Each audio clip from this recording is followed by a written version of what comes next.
Bangladesh Myanmar সীমান্তের নাফ নদী ওপারের রাখাইনের মংডু ও আখিয়াব নদী বন্দরের সঙ্গে বাণিজ্যিক কার্যক্রমের প্রধান করিডোর এপারে টেকনাফ স্থলবন্দর। এই বন্দর দিয়ে যেমন পণ্য আমদানি হয় তেমনি রপ্তানিও হয়, কিন্তু মিয়ানমারের সংঘাতময় পরিস্থিতিতে আমদানি রপ্তানি কার্যক্রম অনেক দিন ধরে স্থবির।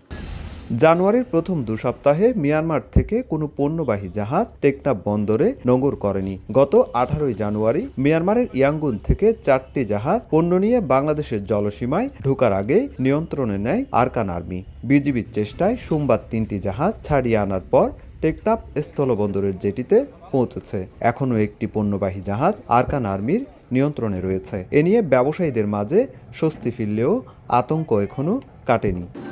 চেম্বার অব কমার্স বলছে, বাংলাদেশ মিয়ানমার সীমান্তে নাফ নদীতে এখন বাণিজ্যের মধ্যে বাগ বসাতে চায় আরাকান আর্মি। মাঝে মধ্যে কিছু বোট আসছে পণ্য নিয়ে, সেক্ষেত্রেও সমস্যার সম্মুখীন হতে হচ্ছে। আরাকান আর্মিদেরকে ওইখানকার ব্যবসায়ীরা ম্যানেজ করে আসতে হচ্ছে।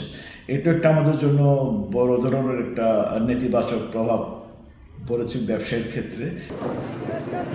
2023-24 অর্থ বছরে 23 জুলাই থেকে ডিসেম্বর পর্যন্ত টেকনাফ স্থলবন্দর থেকে সরকার রাজস্ব আদায় করে 257 কোটি টাকা। সুজাউদ্দিন রুবেল, সময় সংবাদ, কক্সবাজার।